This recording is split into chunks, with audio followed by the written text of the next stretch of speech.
So మొత్తానికైతే premium show అయితే నేనైతే చూసేసానబ్బా పరదా సినిమా.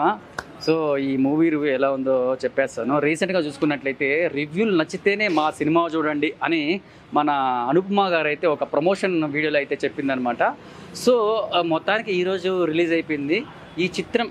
అంటే లేడీ ఓరియంటెడ్గా అంటే ఆ సబ్జెక్ట్తో తీసిన సినిమా కాబట్టి ఇది ఎలా ఉందో ఈ రివ్యూలో చూసేద్దాము. ముఖ్యంగా ఈ చిత్రం పరదా లేడీ ఓరియంటెడ్ సబ్జెక్ట్తో తీసిన మూవీలు అనుపమ పరమేష్ ప్రధాన పాత్రలు అయితే పోషించిందని చెప్పుకోవచ్చు. సంగీత, మలయాళ నటి దర్శన రాజేంద్రన్ ఇతర కీలక పాత్రలు అయితే ఇందులో పోషించారు. మరి ఈ సినిమా ఎలా ఉంది ఏంటనేది ఈ రివ్యూలో చూసేద్దాం. So welcome to shoot and show. నేను మీ ప్రిన్స్ విజయ్ని.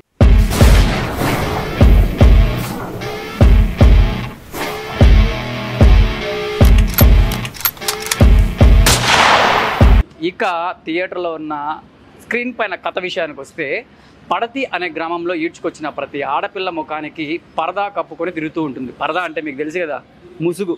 సో దానికి ఓ కారణం ఉంటుందన్నమాట. పొరపాటున ఎవరైనా పరదా తీస్తే వాళ్ళు గ్రామదేవత జ్వాలమ్మకు ఆత్మాహుతి ఇచ్చుకోవాల్సి వస్తుందన్నమాట ఆ సినిమాలో. ఇదే ఊరిలో ఉండే అంటే సుబ్బు, అంటే ఆమె పేరు అనుపమ, దీన్ని సుబ్బుగా పెట్టారనమాట.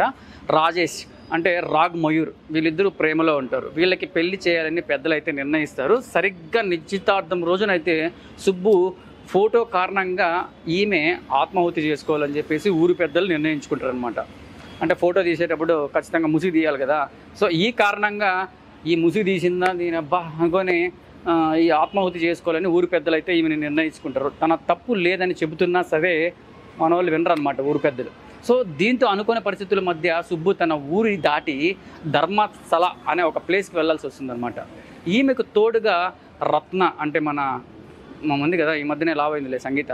సో ఆమె అమిష్ట అంటే దర్శన్ రాజన్ మలయాళం హీరోయిన్ అని చెప్పుకోవచ్చు, వాళ్ళతో పాటు వెళ్తుందనమాట. ఇంతకీ ధర్మశాల ఎందుకు వెళ్ళారు, చివరికి సుబ్బు పరదా తీసిందా లేదా అనేది మీరు చూడాలంటే శ్రీకృష్ణ థియేటర్ ఉంది కదా మదనపల్లిలో, ఆ థియేటర్కి వచ్చి చూడాల్సిందే. మొత్తానికి ఈ సినిమా ఎలా ఉందంటే, గత కొన్నేళ్ళుగా చూసుకున్నట్లయితే హీరో సెంట్రిక్ మూవీ అయితే ఎక్కువగా వస్తున్నాయి. అయితే హీరోయిన్ ఓరియంటెడ్ మూవీస్ కాస్త తగ్గాయని చెప్పొచ్చు. ఆ లోటుని భర్తీ చేసేందుకు వచ్చిన చిత్రమే పరదా అని చెప్పుకోవచ్చు. ఇందులో హీరో హీరోయిన్లు అంటూ ఎవరు ఉండరు అనమాట.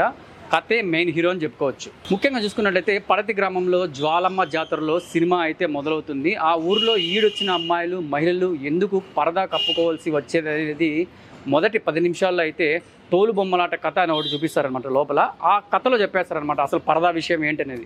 తర్వాత సుబ్బు రాజేష్ ప్రేమ నిశ్చితార్థం అనుకోని అవాంతం వల్ల అది ఆగిపోవడము, ఇలా కథలో సంఘర్షణ అయితే కొంచెం ఏర్పడుతుంది. తన తప్పు లేదని చెబుతున్నా సరే ఆత్మాహుతి చేసుకోవాలని ఊరి పెద్దలు ఆదేశించడం, తర్వాత అనుకోని పరిస్థితుల్లో సుబ్బు మరో 2 మహిళలతో కలిసి హిమాచల్ ప్రదేశ్లోని ధర్మశాల వెళ్ళడం అనేది జరుగుతుందన్నమాట.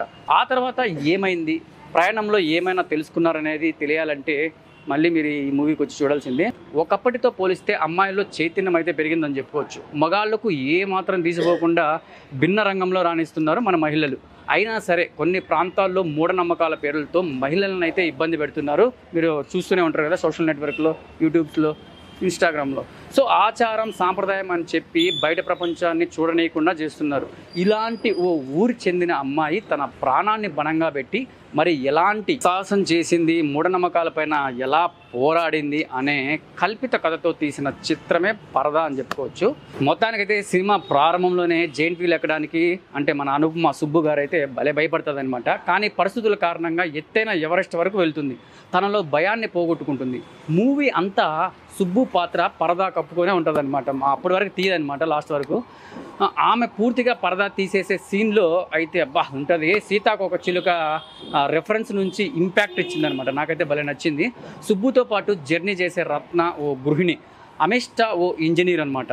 సో ఈ పాత్ర ప్రారంభించిన తీరు ముగించిన తీరు కూడా మెచ్చుకునేలా ఉంటుందన్నమాట. ఇక సెకండ్ హాఫ్ మొదలవగానే రాజేంద్ర ప్రసాద్ క్యారెక్టర్ అయితే వస్తుంది. ఉన్నది కాసేపే అయినా ఆయన చెప్పే ఓ స్టోరీ డైలాగ్స్ మంచి ఎమోషనల్గా అనిపిస్తాయి అనమాట. క్లైమాక్స్లో సుబ్బు పాత్ర దేవుడికి కట్టిన వస్త్రాలని తగలబెట్టే సీన్ ఊరి ప్రజలకు కళ్ళు తెరిపించే అనే విజువల్ చూపించేది నాకైతే హ్యాండ్స్ అప్ అని చెప్పుకోవచ్చు. భలే ఉందనమాట. ఏంటబ్బా ఇవన్నీ ప్లస్లే చెప్తున్నాడు, ఇంకా మైనస్ లేవా అనే మీకు డౌటే రావచ్చు, కాకపోతే ఉన్నాయి. సినిమా అంతా కూడా మహిళలు వారి చైతన్యం అలాగే సాగిపోతూ ఉంటుందన్నమాట.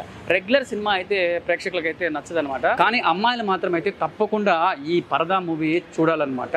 చూస్తున్న సేపు ఖచ్చితంగా మీరు నిజంగానే ఎమోషనల్గానే అయితే ఫీల్ అవుతారని నేను భరోసా ఇస్తున్నాను. సో మొత్తానికి ఓవరాల్గా ఈ సినిమాలో నటీనటులు ఎలా చేశారో తెలుసుకుందామా. సుబ్బు పాత్రలు అయితే అనుపమ అయితే అద్భుతంగా నటించిందని నేనైతే చెప్పిస్తున్నాను. అబ్బా నిజంగా బాగా చేసింది. ఆ పాత్ర ప్రారంభంలోనే విడియం, భయం, ప్రేమ లాంటి అంశాలతో చలాకీగా అయితే ఆ సినిమాలో అయితే కనబడుతుంది. తర్వాత సీరియస్ టోన్లోకి అయితే మారుతుందన్నమాట ఎప్పుడు ధర్మస్థలకి వెళ్ళేటప్పుడు. సో చివరికి వచ్చేసరికి ఫియర్లెస్ ఉమెన్గా మారడం లాంటి మార్పు పక్కన సీట్లో ఉన్న అమ్మాయిలకి మాత్రమే నేను చెప్తున్నా, అబ్బాయిలకు కాదు, మంచి కిక్ ఇస్తుంది అనమాట. సో రత్నాగా చేసిన సంగీత క్యారెక్టర్ కూడా చాలా బాగుంది. గృహిణులకైతే అంటే మన పెళ్ళైన వాళ్ళకి, ఇంట్లో కూర్చున్న వాళ్ళకి బాగా కనెక్ట్ అవుతుందని చెప్పుకోవచ్చు. ఓ సీన్లో ఈమె తన భర్త క్యారెక్టర్తో చేసే కామెడీ అయితే పొట్ట చక్కల ఎలా నవ్విస్తుంది అనమాట.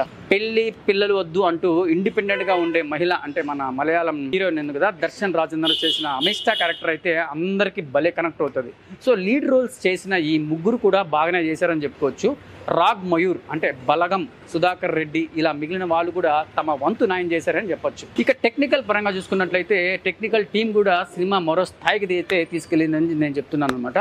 సినిమాటోగ్రఫీ సూపర్గా ఉంటుంది అనమాట. నేపథ్య సంగీతం అక్కడక్కడ కాస్త లౌడ్గా అనిపించింది, కానీ మిగతా చోట్ల అయితే భలే సెట్ అయింది. నిర్మాణ విలువలు అయితే ఎక్సలెంట్ అని చెప్పుకోవచ్చు. ఫైనల్గా డైరెక్టర్ ప్రవీణ్ గండ్రేగుల గురించి చెప్పాలంటే గతంలో సినిమా బండి, శుభం అనే సినిమాలు తీశాడు, భలే హిట్ అయ్యి మీరు కూడా చూడండి.